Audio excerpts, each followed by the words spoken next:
여러분 안녕하십니까? 우리 지역의 시사 이슈를 보다 깊이 있게 논의해보는 시사 토크입니다. 전국의 교사들이 올해 유난히 극성스러운 땡볕과 무더위에도 불구하고 거리 집회를 이어가고 있습니다. 얼마 전 열린 세 번째 집회에서 5만여 명의 선생님들이 한 목소리로 외친 건 서울 서희초 교사 사망 사건의 진상규명과 교권 회복입니다. 스승의 그림자도 밟지 않는다는 옛말이 무색할 만큼 무너진 교권. 무엇이 문제이고 또 어떤 대책이 필요한 것인지 이야기 나눠보겠습니다. 네, 화면 왼쪽부터 전라북도 교육청 민주시민교육과장이자 전북교육인권센터장 직무대리인 정성환 센터장, 전북교사도조의 장세린 대변인, 그리고 전주교육대학교 송지환 교수 이렇게 세 분 자리해 주셨습니다. 어서 오십시오. 네, 안녕하세요. 안녕하십니까. 네, 오늘로써 시사 토크가 꼭 100회째를 맞았습니다. 이왕이면 조금 밝고 희망찬 주제를 다뤘으면 더 좋았을 텐데 참 안타깝고 무겁지만 더 이상 외면할 수 없는 주제를 다루게 됐습니다. 세 분은 교육계에 계시는 만큼 최근 발생한 그 서희초 교사 사안이 조금 더 남다르게 다가왔을 텐데 어떤 느낌이셨는지 한 말씀씩 좀 해주시죠. 센터장님부터 부탁드립니다. 예.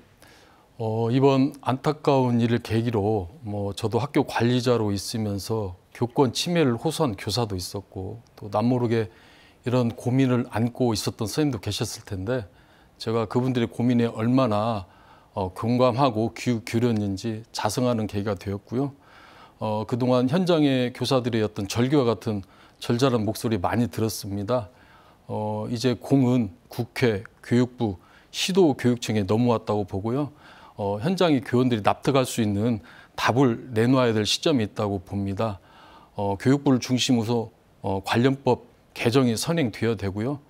그에 따른 후속 조치로 시도교육청에서는 실질적인 교권 보호 방안 대책을 마련해 놔야 될 그 시점이라고 봅니다. 따라서 이제 전라북도 교육청에서는 이러한 비극이 다시는 반복되지 않도록 관련 후속 대책 마련에 최선을 다하겠다라고 말씀드리겠습니다. 네, 장세린 대변인님 말씀해 주시죠. 네, 소중한 후배를 지켜내지 못했다는 슬픔으로 지금 현장 교사들의 분위기는 상당히 침통하고요. 사실 서희초 선생님의 부고가 들린 지 일주일도 지나지 않아서 부산의 한 초등학교에서는 선생님이 학생으로부터 맞아서 전치 3주에 진단이 나온 사례가 발생했습니다. 교사가 보호받지 못하는 교실은 학생도 보호받기 힘들거든요. 그래서 우리 교육 환경이 선생님이 학생을 보호할 수 있는 주체로 기능할 수 있도록 잘 다시 한번 재정비되어야 한다라는 생각을 하고 있습니다. 네, 송지환 교수님. 네, 정말 가슴 아픈 일이 발생했는데요. 사실 이전부터 우리 교육 현장에서 종종 이런 안타까운 일들이 있었습니다. 이번 서희초 선생님의 이런 사건은요. 학교 현장에 나간 지 2년 정도밖에 되지 않는 새내기 선생님의 사건이라 정말 매우 안타까운 심정입니다. 사실 한 2년 정도면 교직에 대한 어떤 설렘과 희망을 가지고 우리 학생들과 이렇게 함께 즐겁게 지내고 있을 때인데요. 그런 시간에 얼마나 고통스럽고 또 힘에 겨운 시간들을 보냈을지를 생각해 보면 교사 교육을 하고 있는 입장에서 정말 미안하고 또 안타까운 마음을 갖습니다. 네. 네, 이번 일이 큰 파장을 일으키면서 그동안 사실 좀 가려져 있던 교육계 속살이 드러난 것 아닌가 싶습니다. 교총이 얼마 전에 온라인으로 여러 가지 그 유형의 교권 침해 실태 자료를 공개했는데요. 같이 한번 보고 말씀해 보시죠. 예. 네. 아동학대 신고 협박이나 악성 민원 제기, 또 학부모나 학생의 폭언과 욕설도 있고, 예전에는 상상하지도 못했던 일입니다만 업무 방해나 수업 방해 같은 유형의 다양한 문제들이 지금 교육 현장에 노출되어 있는 것을 볼 수 있습니다. 대변인님 그리고 교수님, 최근 그 언론에 여러 가지 교권 침해 사례들이 지금 소개가 되고 있어요. 도내 상황은 조금 어떤 것인지 혹시 관련 사례가 있다면 좀 소개를 해주시죠. 대변인님부터 말씀 부탁드리겠습니다. 현재 전북교사노조에서 접수되고 있는 사례는 굉장히 다양한데요. 제가 지금 당장 생각나는 것은 선생님한테 말을 하고 화장실에 가라. 화장실에 가기 전에 선생님한테 얘기하고 가라. 라고 할 수 있잖아요. 그리고 뭐 위험할 수 있으니 다른 층에는 올라가지 말아라. 뭐 이런 얘기 선생님이 했다고 해서 뭐 아동학대로 신고가 들어갔던 사례가 있었고요. 또 하나는 뭐 학생 이름이 세린이라고 하면 어떤 학생이 세린이를 째려봤어요. 그러면 이제 세린이가 그 학생한테 너 왜 나 째려봐? 째려보지 마. 이렇게 얘기할 수 있죠. 근데 이제 그 상태에서 저 친구는 눈이 나빠서 그런 거야 라고 얘기를 했을 때 이제 그 눈이 나빠서 그랬다는 그 학생의 학부모님들께서 왜 우리 아이의 어떤 신체적인 정보를 밝히느냐 이렇게 해서 학교폭력으로 신고를 하셨고 그 사례를 이제 학교장님께서는 아동학대로 또 신고를 하신 그런 사례도 보고가 됐고요. 그래서 이런 교사의 지도 방법이 과연 최선의 방법이었는지에 대해서는 이제 여러 가지 논점이 있을 수 있겠죠. 하지만 이것이 과연 아동학대 신고까지 갈 만한 사안인가에 대해서는 우리가 조금 생각을 해봐야 되는 시점이 온 것 같습니다. 네, 교수님. 네, 실은 전라북도 아동학대 의심 신고 사건을 보면요, 2,540건이 있었습니다. 거기에서 이제 신고 의무자하고 비신고 의무자가 있는데요. 우선 신고 의무자에서 교직원의 비율이 357건하고 비신고 의무자인 학부모의 아동학대 의심 사건이 333건으로 가장 높았습니다. 이게 그만큼 학교에서 지금 아동학대 의심 사건들이 지금 많다는 얘기인데요. 우선 선생님들하고 이제 이런 얘기들을 하다 보면 선생님들이 우선 교육활동을 하면서 지금 많은 것을 포기하고 최소한으로 교육활동을 하고 있다 이런 말씀들을 하세요. 그 사례들을 좀 보면요. 우선 전북의 사례를 보면 발표를 시키지 마라. 그 이유가 뭐냐면 우리 자녀가 발표할 때 손을 들기가 부끄러운데 이게 발표하는 내용도 어렵고 발표하기에 손을 들 때 그런 부끄러움 때문에 우리 아이가 교육활동에서 조금 소외된다. 또 하나는 글씨를 바르게 쓰라고 이제 선생님이 지도하고 있는데요. 그 저학년이었던 것 같아요. 학생에게 이제 글씨를 바르게 쓰라고 고쳐주니까 그 학생이 집에 가서 굉장히 울었대요. 내가 글씨 쓰는 것들을 잘 못한다. 그러니까 어머니가 학교에 전화를 해가지고 선생님에게 글씨 쓰는 것도 고쳐주지 마라. 내가 이런 것들은 집에서 교육할 테니 이렇게까지 실은 학교 어떤 선생님들의 교육활동을 침해하고 있다고 이렇게 얘기를 하고 있습니다. 8월 4일자 경향신문에 어떤 내용들이 있었냐면요. 우선 체험학습을 하는 중에 이제 학생이 돈이 없고 또 배가 고프다고 하니까 학생에게 이제 밥을 사줬다고 합니다. 그랬더니 그 학부모님이 거짓 취급을 했다고 지금 아동학대로 신고해가지고 지금 손해배상 청구까지 지금 하고 있는 실정이고요. 유치원에서는 모기에 물려왔다고 선생님이 모기 물리는데 학생에게 이제 관심을 갖지 않았다고 해서 또 아동학대 의심 또 신고를 하고 있고, 또 초등학교에서 이제 최근에 교실에서 이제 자기 발에 걸려서 넘어졌는데 교사가 어떻게 학생이 넘어졌는데 그것들을 이제 안전의 책임을 이제 묻는 거죠.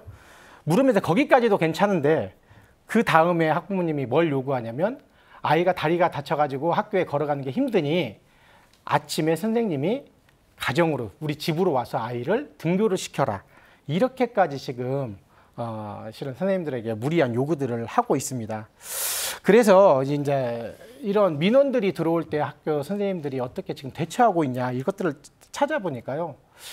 실은 민원이 들어오면 내가 정당한 교육활동을 했음에도 불구하고 학부모님들에게 자기 소신을 얘기하지 못한답니다. 왜 그렇게 되냐면 자기 소신을 얘기하다가 말다툼이 발생되면 그게 바로 아동학대 신고로 바로 이어지기 때문에 지금은 무조건 죄송하다고 하는 그런 실정에 있다고 지금 얘기하고 있습니다. 네. 예. 학생이나 학부모의 입장도 분명히 있긴 하겠습니다만 말씀 듣다 보니까 참 막막하다라는 느낌을 지울 수가 없습니다. 정성환 센터장님, 우리가 아동학대 그러면 이 단어 자체가 주는 위압감이 상당히 큽니다. 이 교사에 대한 아동학대 신고는 어떻게 진행이 되는 것이고 우리가 또 얼마나 이것이 또 접수가 되는지도 궁금합니다. 예, 그 아동학대 처벌법 제10조에 보면 학교의 장과 그 종사자는 아동학대 의심만 있어도 지자체와 경찰에 신고해야 될 의무가 있습니다. 즉 학생과 학부모가 아동학대를 주장하면 학교에서는 신고를 할 수밖에 없는 상황이고요. 최근 3년간 학교에서 도교육청에 보고된 아동학대 신고 건수는 해마다 증가 추세였습니다만은 대략 한 30건 정도 되는데 올해는 7월 기준으로 벌써 27건이 보고되었습니다. 다만 신고된 아동학대가 설령 범죄로 인정되지 않는다 하더라도 조사나 수사 과정에서 선생님이 겪게 되는 어떤 심적 부담은 가능할 수 없다라고 말씀드리겠습니다. 뭐 방금 언급해 주셨습니다만은 이제 아동 학대 가해자로 신고되면 뭐 교사의 심리적 위축이랄지 또 학교 내에서 굉장히 크게 또 정서적으로 위축되는 타격을 또 받을 것 같은데 우리가 이제 일반적으로 형사 사건의 경우에도 피의자는 확정 판결이 나기 전까지는 무죄 추정의 원칙에 따라서 일정 부분 보호를 받지 않습니까? 그런데 이제 학교 교육 현장인데도 신고만 되고 나면 최종 결론이 나기도 전에 이제 분리 조치를 하고 이러다 보니까 사실은 의심만으로 문제 제기만으로도 교육권이 박탈당하는 것 아니냐 이런 그 지적들이 있습니다. 어떻게 보시는지요, 송 교수님?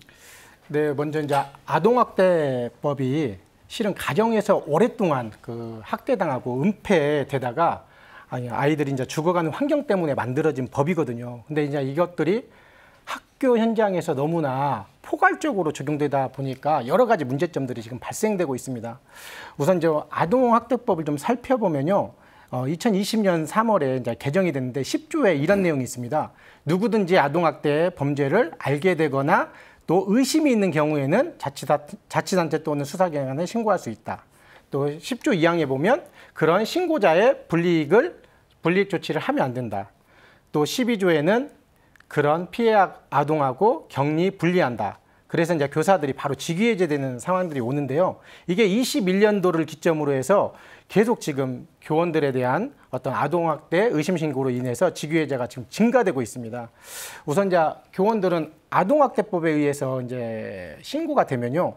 우선 교사는 지자체 조사하고 경찰 수사 이중으로 이렇게 수사를 받아야 합니다. 그 다음에 수사를 받으면서 우선 수업 배제되고 또 담임 박탈, 출근 정지 그러면서 이제 직위해제 등의 그 조치를 감수하는데요.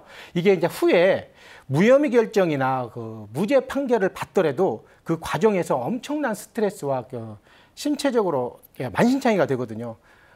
또 그 후에도 그런 억울함들을 보상받을 길이 없다. 그래서 선생님들은 지금 고통받고 있다라고 얘기할 수 있습니다.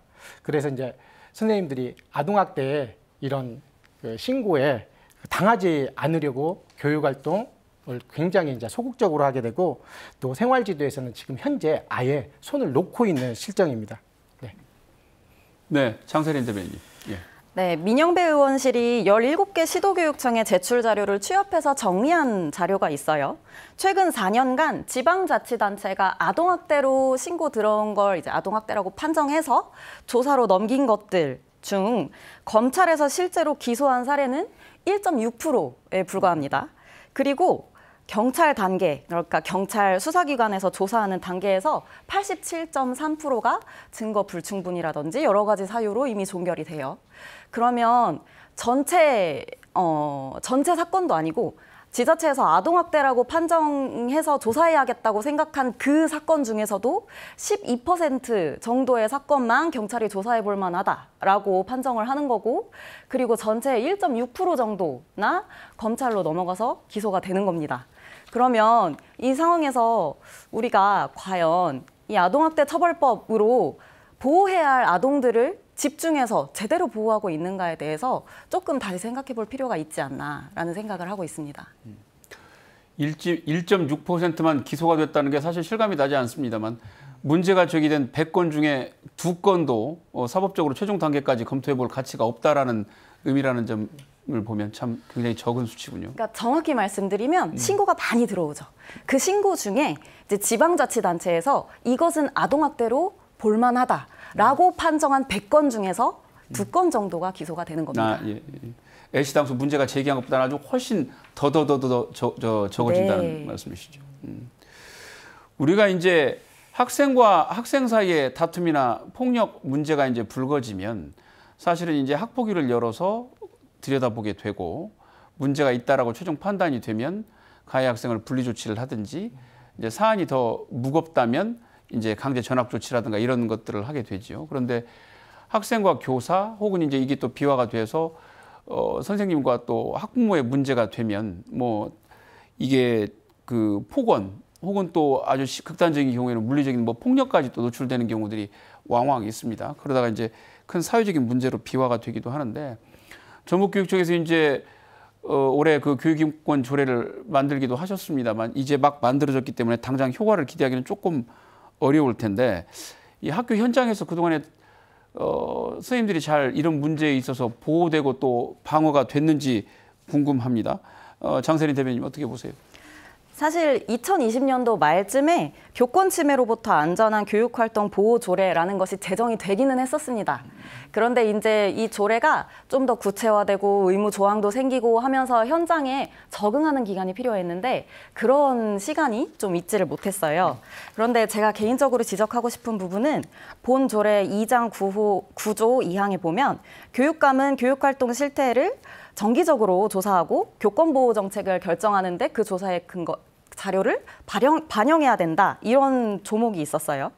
그런데 이 교육활동 침해 실태 조사를 교육부의 교육활동 침해 현황, 그러니까 이제 교권 침해를 당한 선생님들이 많이 있겠죠. 근데 거기에서 아동이 나를 교권 침해했다라고 신고해서 교권보호위원회를 연다든지 해서 그렇게 신고 접수가 된 사례만 조사를 해온 거예요. 여태까지. 그런데 현장에서는 이제 사실 선생님이 학생을 이렇게 신고하는 일은 잘 없잖아요. 그래서 실제 교권 침해 건수보다 이제 교육활동보호위원회를 여는 건수가 사실 훨씬 적습니다.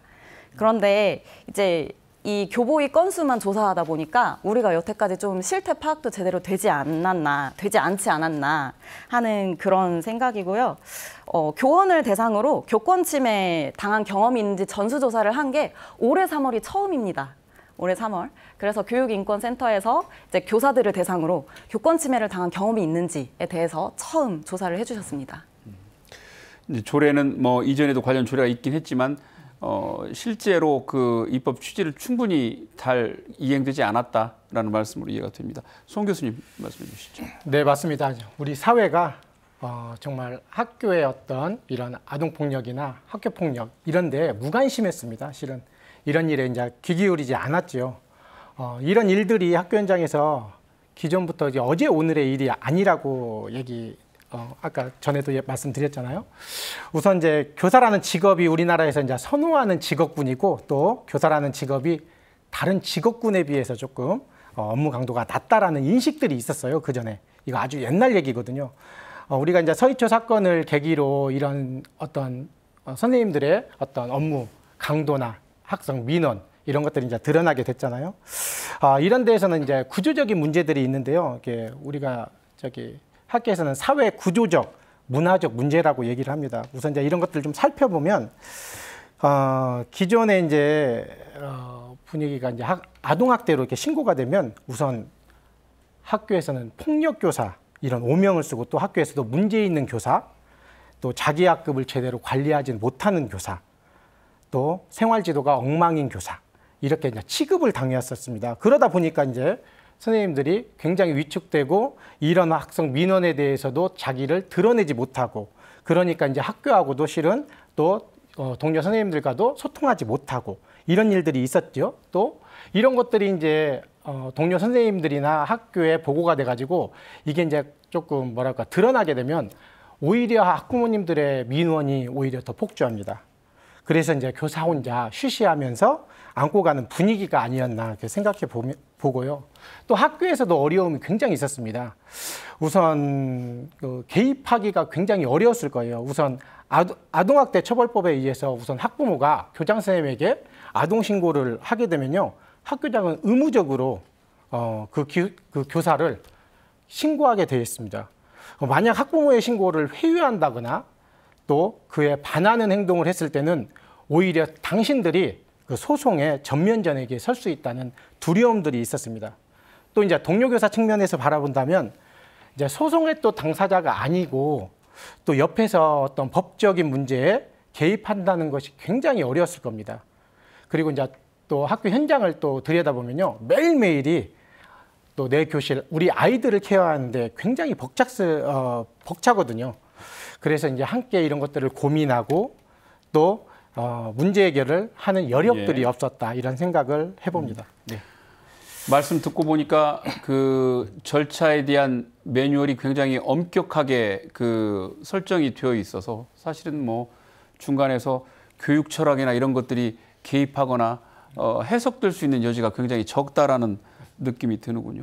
정성환 센터장님, 우리 시도교육청들 여러 가지 대책들 가지고 계시는데 우리 전북교육청도 여러 가지 정책들 하고 계시죠? 어떤 내용들인지 예, 맞습니다. 그 현 교육감 체제 교권보호 정책 중 가장 큰 변화는 교권보호 전담팀을 신설했다는 점입니다. 9월 1일 기준으로 센터장을 포함해서 교권보호관과 7명의 전담팀이 꾸려질 예정이고요. 현재 5급 상당의 교권 전담 변호사 채용 절차를 진행 중에 있습니다. 세부적으로는 저희가 14개 시군 교원 대상으로 교권 보호 연수를 지속적으로 진행하고 있고요. 특히 교원 치유를 위한 개인 상담, 집단 상담 프로그램도 운영 중에 있고, 특히 교원 침해를 당한 교원을 대상으로 상담이나 진료에 따른 치료비 지원도 하고 있습니다. 그리고 마지막으로 도내 모든 교원 대상으로 교원 배상 책임 보험에 가입이 되어 있고요. 올 3월 달부터는 교원 안심 서비스를 시범적으로 운영 중에 있습니다. 네, 그 최근 발생한 그 서희초 일을 계기로 해서 정부와 시도교육청들이 또 여러 가지 대책을 고민을 하고 있다고 하는데요. 그동안 현실은 어땠는지 관련 영상 보시고 계속 말씀 이어가도록 하겠습니다. 2017년 문을 연 전북교원 치유지원센터. 교권 침해를 당한 교사들에게 상담과 법률 자문을 지원하는 시설입니다. 이곳을 찾는 교사들이 갈수록 늘고 있습니다. 6년 전만 해도 90여 건에 불과했던 교권 침해 상담 사례는 지난해 360여 건으로 무려 4배나 증가했습니다. 선생님들께서 그 학부모님의 민원이라든지 반복적인 교육활동 방해라든지 이런 걸로 인한 어려움을 많이 호소하고 계셔서 상담을 요청한 적이 많으셨고, 교권 침해를 호소하는 교사들의 요청으로 학교 교권보호위원회가 열리게 된 것도 2년 새 2배 넘게 늘었습니다. 전북교육청은 전문 인력도 한층 확대해서 지원을 더욱 강화한다는 계획입니다. 전문적인 그 법률 상담이라던가 교권 침해에 대한 그 구제를 도와드리기 위해서 교권 보호관과 교권 전담 변호사를 배치 중에 있습니다. 오시게 되면 보다 즉각적이고 신속한 그런 지원이. 하지만 교원단체는 학교 현장의 분위기부터 바꿔야 한다고 입을 모으고 있습니다. 교사가 교권 침해를 호소할 경우 학교장이나 관계자들이 문제를 외면하거나 해당 교사를 고립시키는 일마저 있다는 설명입니다. 교사들이 법적 다툼에 보다 쉽게 대응할 수 있도록 지원 제도를 마련해야 한다는 목소리도 높습니다. 교권 침해를 당하면 선생님들이 개별적으로 대응을 해야 하는 경우가 많은데요. 이럴 때는 전북교육청에서 교육감님이 소송을 대리해서 고발하는 그런 시스템을 꼭 갖춰야 되거든요. 교원단체는 또 현행 아동학대처벌법은 교사의 정상적인 학생 지도마저도 형사처벌로 이어질 수 있는 가능성을 안고 있다며 이 같은 문제를 보완한 개정안이 서둘러 통과돼야 한다고 주장했습니다. 네, 여러 가지 얘기들이 나왔는데요. 먼저 얼마 전 전북교육청에서 교육활동 보호를 주제로 교육감이 직접 기자회견을 하셨죠. 센터장님, 어떤 내용이든지 좀 소개를 해주시죠. 예, 그 악성 민원으로부터 교원을 보호하기 위한 예방 대책을 강화한다는 것이 점입니다. 9월부터는 그 안심 서비스를 도내 모든 학교에 도입을 하고요. 민원 전담실, 상담실도 시범적으로 구축할 예정이고요. 학부모와 함께하는 교육활동 보호 캠페인도 본격 시행할 예정입니다. 또한 학부모 상담 예약 시스템 도입을 위한 본격적인 준비에도 들어갈 예정입니다. 두 번째는 교육활동 침해 발생 시 대응 시스템 구축인데요. 특히 중대한 교권 침해 상황이 발생하면 우리 교육청에 마련된 교권보호 긴급 지원단을 통해서 상담이나 조사, 법률 지원, 치유 지원 등이 원스톱으로 진행될 수 있도록 하는 것들을 주요 내용으로 담고 있습니다.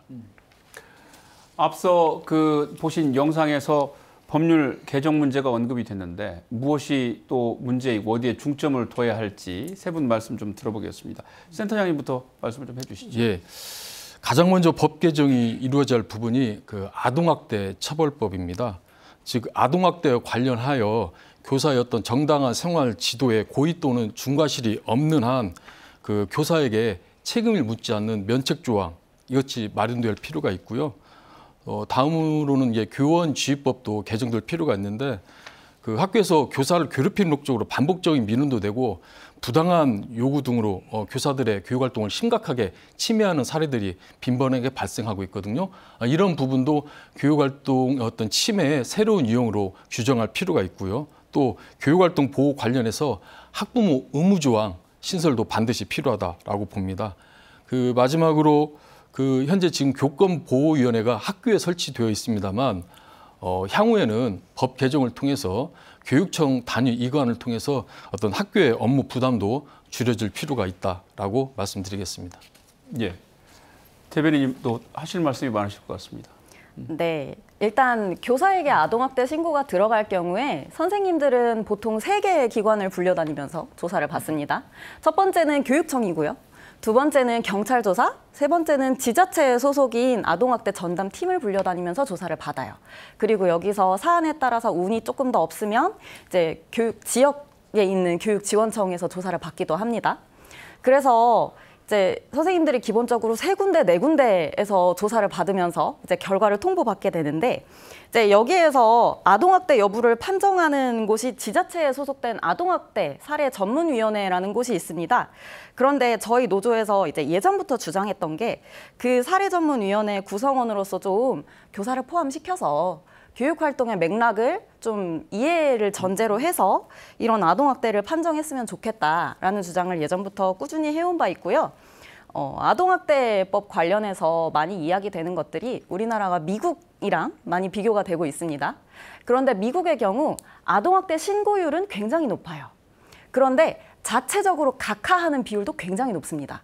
그래서 아동학대 신고율이 높지만 그 아동학대 판정하는 그런 보호 전담팀에서 기본적으로 한 45%에서 50% 정도의 사례들을 먼저 각하를 하고 그 다음 철저하고 심도 깊은 조사 끝에 이제 정말로 보호해야 할 아동들에게 집중해서 보호를 하는 것으로 제가 알고 있거든요.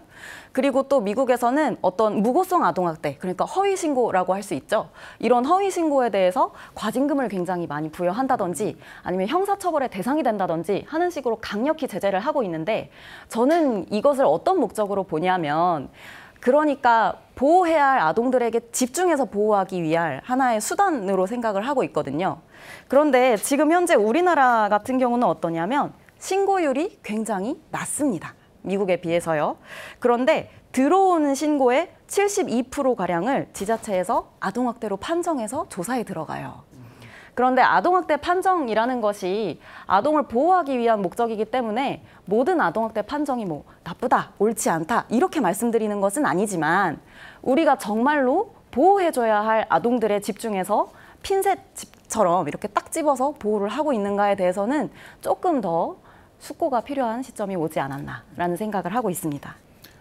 신고가 남발되지 않도록 하는 장치, 그 말씀도 들어보니까 굉장히 중요하군요. 그 관련된 위원회에 교사들이 포함이 안 된다는 것도 조금 의아스러운 일입니다. 이 전체적인 어떤 행위의 맥락을 교육 현장에 그 관련된 전문성을 가진 분들이 보는 것과 그렇지 않은 분들이 또 재단하는 것은 상당한 또 차이가 있을 것 같다는 생각도 좀 들고요.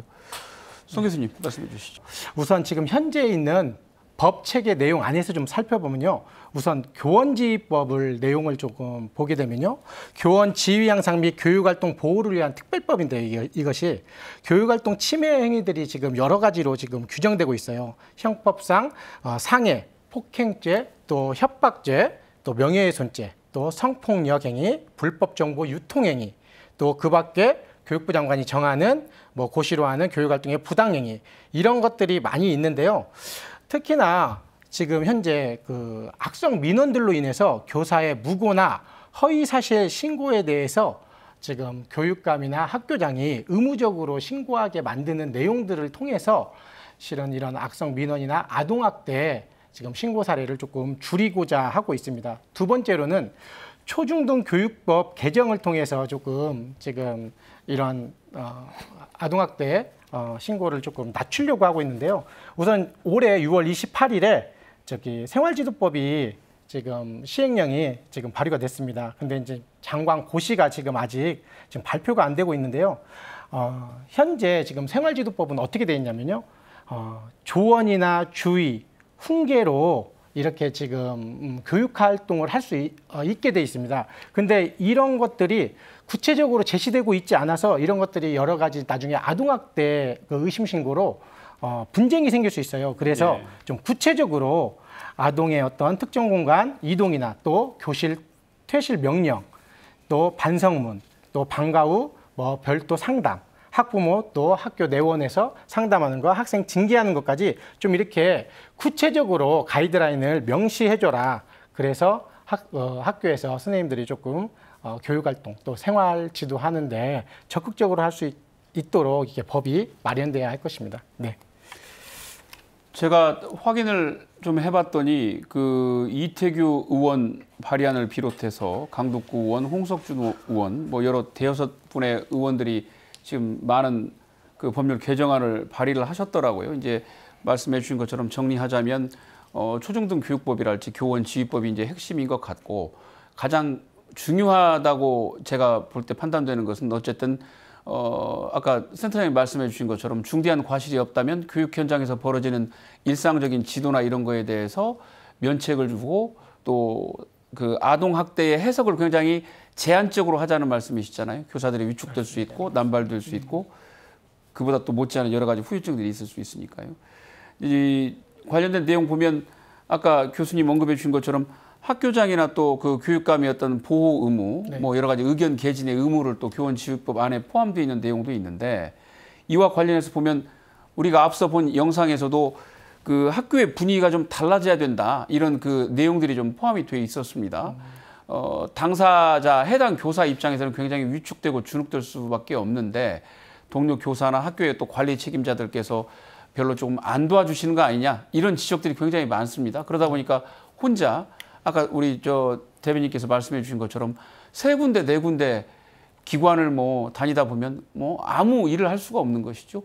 왜 이런 상황이 벌어졌다고 보시는지, 뭐가 문제였다고 보시는지 송 교수님부터 좀 말씀해 주시죠. 조금 앞서서 먼저 말씀드리면요. 우선 학교는 어떤 사법적 제도보다는 교육이나 선도, 또 소통과 이해, 배려와 나눔 이렇게 아이들의 성장을 위해서 실은 어떤 교육 활동들이 끊임없이 일어나야 합니다. 근데 일련들의 그 사건들을 보면요.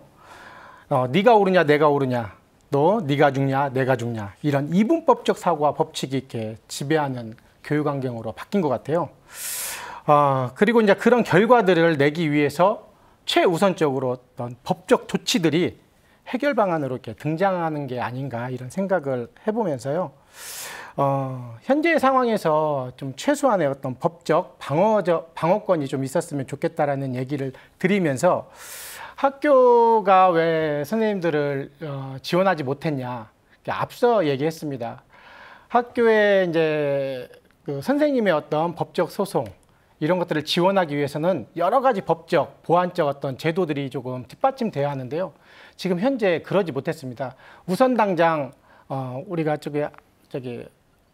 아동학대 처벌법에 의해서 예를 들면 학부모가 어떤 교사의 아동학대 의심 신고로 신고하게 되면은 학교 교장 선생님은 의무적으로 어쩔 수 없이 그 교사를 나와 같이 근무하는 교사를 신고할 수밖에 없는 지금 현재 구조 또 거기에 대한 어떤 법적인 어떤 또 다른 어떤 규정 교원들을 보호할 수 있는 어떤 규정들이 현재 없기 때문에 학교에서도 내가 당장 소송에 이제 전면전에 쓸 수 있는 상황이 발생할 수 있기 때문에 제가 그런 것들을 감내하지 못한다는 그 어려움 그런 것들 때문에 실은 지원하지 못하고 있는 실정이 아닌가 그렇게 생각해 봅니다.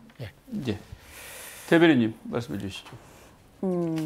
현장 교사로서 다소 부끄럽지만 저희 교직 내에서 몇 살짜리 애기 하나 못 잡아서 그러냐 혹은 그것도 교사 능력이다 뭐 이런 생각들이 아예 없었다고는 제가 말을 못하겠습니다. 학생은 잡아서 굴복시켜야 할 대상이 아니라 함께 성장해야 할 동반자거든요. 근데 그렇게 학생과 교사가 함께 성장하려면 많은 품위 들고 지원이 필요한 것도 사실입니다. 그런데 이런 어떤 능력주의 비슷한 시각들이 있다 보니 학교 현장에서는 혼자서 일을 조용히 처리하는 교사가 능력 있는 교사가 되는 경우가 많은 거예요. 그래서 선생님들이 더더욱 이런 문제사항들을 드러내지 못하고 혼자 속으로 끙끙 앓다가 더 나쁜 상황이 벌어지는 일들도 많이 발생하고 있고요. 그래서 이러한 사항들을 발생하는 걸 조금 방지하고자 현재 더불어민주당 강민정 의원께서 초중등교육법 개정안 발의하셨습니다. 그래서 학교에 민원이 들어오면 학교장 선생님들이 기본적으로 1차적으로 거르고 관리를 하라는 건데 저는 여기에서 이걸 어떤 목적으로 보냐 하면 학교장 선생님들이 일을 다 하세요. 업무를 떠넘기는 그런 목적이 아니라 학교장과 교사가 함께 협력해서 교육활동을 할 수 있는 환경을 조성하기 위한 그런 기반이 되는 법이라고 보거든요. 그래서 우리 사회가 여러 가지 고민과 함께 제도적인, 법적인 대처가 필요합니다. 네, 센터장님 말씀해 주시죠. 예, 사실 학부모 민원은 1차적으로 이제 교사 개인이 전화나 대면 상담을 통해 해결하다 보니 때로는 과도한 민원에 그대로 노출된 경우가 많았습니다. 특히 저경력 교사의 경우 교직 경험이 충분하지 않다 보니까 다수의 학부모 민원에 위축될 수밖에 없었고요. 또한 민원 응대 시 관리자와 함께하는 보호 방안이 충분하지 않은 것도 사실이었습니다. 따라서 이제라도 교사가 직접적인 민원에 노출되지 않도록 학부모 민원 대응 매뉴얼과 관련 시스템을 시급하게 구축해야 될 이유가 바로 여기에 있다고 생각합니다. 네, 요새 뭐 여러 가지 이제 아이디어들이 나오고 있습니다. 그 중에 이제 하나가 교사 면담 예약제를 이제 도입하자는 거예요. 뭐 반복적이고 혹은 막 악의적인 민원들을 사전에 조금 걸러내서 교사가 직접 수시로 아무 때나 노출되는 것을 조금 폐해를 줄여보겠다 이런 취지로 생각이 되는데 이게 실효성은 있을지 혹은 우리가 생각하지 못한 또 부작용은 없을지 그런 걱정이 되는 것도 사실입니다. 대변인님 어떻게 보세요? 사실 그런 시스템을 만드는 게 정말 좋지만 그것도 결국에 하나의 업무거든요. 그러면 이 업무를 누가 관리하고 운영할 것인가에 대해서 1차적인 논의가 좀 필요하겠죠. 그리고 두 번째로는 학교에 있는 민원들을 1차적으로 걸러내고 예약해서 받자라는 건데 그러면 그 과정에서 걸러지는 민원이 있을 거 아닙니까? 그러면 평교사들이 그걸 했을 때 저희는 사실 뭐 권위나 권한이 있거나 하지는 않는데 일반 교사가 민원을 걸러냈을 때 학부모님들께서 과연 납득하실 수 있으실까에 대한 걱정도 저는 좀 되고요. 시스템을 만들었는데 민원을 걸러내지 못하고 다 받으면 그건 결국에 시스템을 만든 의미가 없는 거죠. 그래서 그 시스템을 운영하기 위해서는 권위와 권한과 전문성이 있는 교육 전문가가 학부모와 충분한 소통을 기반해서 걸러낼 수 있는 실제로 작용 가능한 그런 제도적인 뒷받침들이 되어야 된다. 그런 전제 조건이 필요하겠죠. 센터장님 말씀해 주시죠. 예, 지금은 학부모가 사전 예고도 없이 학교로 찾아오거나 뭐 시도 때도 없이 전화를 하는 경우가 빈번한 것이 학교 현장의 현실입니다. 이것을 1차적으로 걸러내기도 하는 것이 바로 우리 교육청이 도입하고자 하는 학부모 상담 예약 서비스고요. 학부모 상담 예약 서비스는 기본적으로 교사가 상담 가능한 일정 시간을 대면과 비대면으로 입력하면 학부모가 원하는 시간과 상담 내용을 신청하고 그에 따라서 상담이 이루어지는 기본 시스템을 지금 구성하고 있습니다. 다만 지금 두 분께서 말씀해 주신 그런 부분을 충분히 검토를 해서 향후 구체적인 시스템 운영 방안에 대해서는 뭐 교원단체, 학부모 단체들과 더 깊은 논의가 필요하겠지만 최소한 이런 체제가 구축되면 교사가 학부모 민원에 바로 노출되는 상황은 상당히 줄어들 것이다라고 예상하고 있습니다. 네, 이 제도도 뭐 언제나 제도가 처음 시행될 때는 시행착오로 겪게 마련이죠. 이제 하다가 또 예상치 못했던 문제가 나오면 이제 보완을 해서 가는 것이 이제 뭐 정책이 되겠습니다만 아까 우리 장세린 대변인님 말씀해 주신 것처럼 권위와 권한, 전문성 말씀해 주셨는데 어쨌든 커트되는 민원 그 제기자가 수긍을 하지 못하면 오히려 또 또 다른 민원으로 또 비화되는 거 아닌가 그런 우려가 있는 것도 사실입니다. 이와는 이제 또 별개로 교권 침해 사항을 생활기록부에 반영해보자 뭐 이런 아이디어들도 나오고 있어요. 최근에 교육부에서 관련 자료를 내놨던데 관련 자료 먼저 한번 보고 또 말씀하시죠. 예. 예, 지금 이 제도를 도입하는 것에 대한 찬반 의견을 물어봤더니 학부모는 75.5% 정도가 지금 매우 찬성 또는 찬성을 했고 교사는 90%가 역시 찬성을 했습니다. 뭐 사실 따지고 보면 10명 중에 학부모 10명 중에 7, 8명이 이 제도에 동의를 한 것으로 보여지고 교사는 뭐 10명 중에 이제 9명이 절대 다수가 찬성을 한 것으로 보여지는데 세 분께서는 이 제도에도 동의를 하시는지 또 한다면 실행 방안은 또 어떻게 하면 좋을 것인지 말씀해 주시면 좋겠습니다. 센터장님부터 말씀해 주시죠. 교육부는 전학, 퇴학과 같은 중대한 침해 조치 사항에 대해서 학교생활 기록부에 기재를 검토하는 걸 알고 있습니다. 현실적으로 고등학교 경우에는 학교 생활 기록부 기재가 그나마 그 대학 입시에 뭐 영향을 미칠 수 있어서 일정 정도 뭐 소위 효과가 있다고 볼 수 있으나 그나마 초, 중학교는 의무교육이기 때문에 전학 조치만 가능하거든요. 그래서 과연 이런 조치들이 실효성 있는 조치가 될까 하는 의문점은 남고요. 오히려 교권 보호인회가 학교에 있을 경우에 전퇴학 조치에 대해서 해당 학부모는 학교 생활기록부에 기재되는 순간에 학교장 소송으로 학교장 대상으로 지속적인 소송을 전개할 가능성이 크고요. 이러한 부분은 전에 학교폭력대책심의위원회가 학교에 있을 때 우리가 그런 사례들 빈번히 봐왔거든요. 따라서 학교생활 기록부를 기재를 검토할 경우에는 반드시 교권보호위원회를 학교가 아니라 교육지원청 단위 이관을 전제로 해서 추진되어야 학교의 부담도 줄일 수 있다라고 말씀드리겠습니다. 네, 대변인님 말씀해 주시죠. 네, 전북교사노조는 현재 생기부 기재 방안에 대해서 조건부 찬성의 입장인데요. 왜 조건부 찬성의 입장이냐라고 했을 때 이제 만약에 그 생기부로 인한 소송이라든지 어떤 그런 책임 소지의 문제들이 학교나 교사에게 돌아오지 않으면 뭐 한번 해볼 수는 있겠다 뭐 그런 입장이기는 하지만요. 우리에게는 이미 학교폭력 사항 생기부 기재라는 선례가 남아 있습니다. 학교폭력 사안을 생기부에 기재할 수 있게 되면서 학교가 맞폭, 이른바 이제 같이 가해자가 피해자에게 함께 맞고소를 하는 그런 소송의 장이 되어버렸던 걸 생각하면 상당히 신중하게 접근해야 된다 이런 생각은 들어요. 그리고 이것은 노조의 입장이 아니라 제 개인적인 입장인데요. 만약에 생기부에 학교폭력이나 교권침해 사안이 기록되는 것을 두려워해서 안 할 학생이라면 애초에 그런 행동을 할까라는 것은 우리가 조금 생각해 봐야 되지 않나라는 생각을 합니다. 우리가 교권을 논의할 때 빠지지 않는 문제가 꼭 학생 인권 문제입니다. 일부에서는 학생 인권을 너무 강조를 하다 보니까 상대적으로 교권 추락 혹은 위축으로 이어진 거 아니냐 이런 의견들도 좀 있는 것 같은데 우리 송주환 교수님께서는 그 문제 어떻게 보시는지요? 학생 인권 조례가 실은 현장에서는 교권 추락에 영향을 미쳤다라고 얘기하고 있습니다. 80% 이상이 이렇게 얘기하고 있는데요. 개인적으로는 이게 별개의 문제인데 당연히 학생 인권을 강화해야죠. 신장시켜야죠. 근데 이제 현실적으로는 학생 인권이 강조되면서 교권 침해 사례가 높아진 건 솔직히 사실입니다. 대개 이제 어떤 권리를 주장하거나 이야기를 할 때 우리가 함께 수반되는 것들이 뭐냐면 책임과 의무인데요. 학생 인권을 이야기할 때 우리가 너무 권리만을 강조했지 이렇게 책임과 의무에 관련해서 우리가 교육을 조금 간과하지 않았나, 하지 않았나 이런 생각을 해보면서요. 선진국의 사례들을 살펴보면요.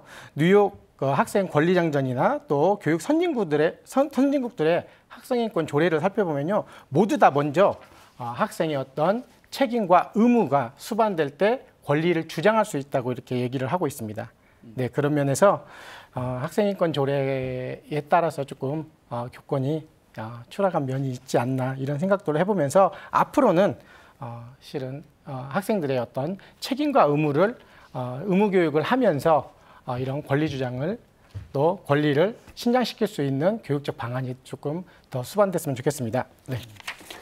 네. 말씀을 나누다 보니까 시간이 훌쩍 지나가서 정리를 해야 할 것 같은데요. 마무리 발언으로 우리 센터장님께서는 교사분들에게, 우리 대변인님께서는 학부모들에게, 교수님께서는 예비 교사들에게 한 말씀씩 주시죠. 예. 예, 저는 이 토론이 끝나면 학부모의 과도한 민원으로 힘들어하시는 선생님을 만나러 해당 학교로 이동할 예정입니다.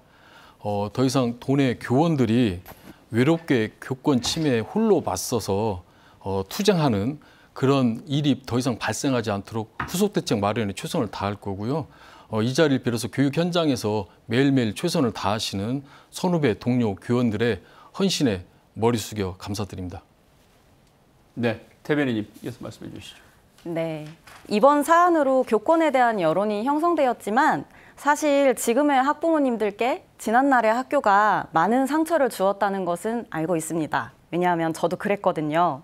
그래서 학부모님들이 내가 학교로부터 받았던 그 상처를 내 자식에게는 물려주지 않겠다라는 그 마음 저도 정말 공감하고요.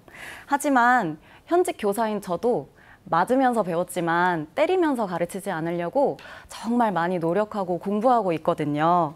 그래서 우리 학부모님들께서도 조금만 더 우리 학교를 믿어주시고 열린 마음으로 함께 소통을 시도해 주신다면 우리 아이들에게 보다 더 행복하고 나은 교육 환경 만들기 위해서 저희 선생님들 정말 많이 노력하겠습니다.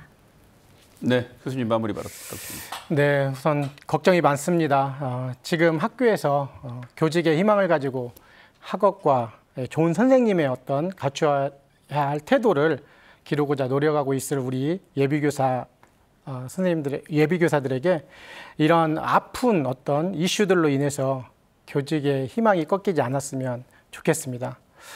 한데 이제 이런 과정들을 통해서 분명 여러분들이 앞으로 정말 하고 싶은 좋은 교육을 할 수 있는 교육 환경이 만들어질 거라고 생각을 해봅니다. 희망을 가지고 또 여러분들을 기다리고 있을 미래에 여러분들의 그 학생들을 위해서 지금의 자리에서 최선을 다해 주길 바라겠습니다. 네, 감사합니다. 네, 오늘 말씀 여기까지 듣겠습니다. 네. 20대 초반 꿈 많고 열정 넘치던 선생님을 잃고 나서야 우리 사회는 교실 안을 다시 들여다보고 있습니다. 오늘 토론에서 다 언급하지는 못했지만 요즘 문제가 되고 있는 특수교사 문제도 안타까운 부분들이 많습니다. 교육의 주체인 선생님과 학생, 학부모가 열린 마음으로 소통하고 무엇보다 믿음으로 서로를 존중한다면 이번과 같은 비극적인 일은 막을 수 있지 않았을까요? 다시 한번 서희초 선생님의 명복을 빌며 오늘 시사토크 마칩니다. 함께해 주신 여러분 고맙습니다.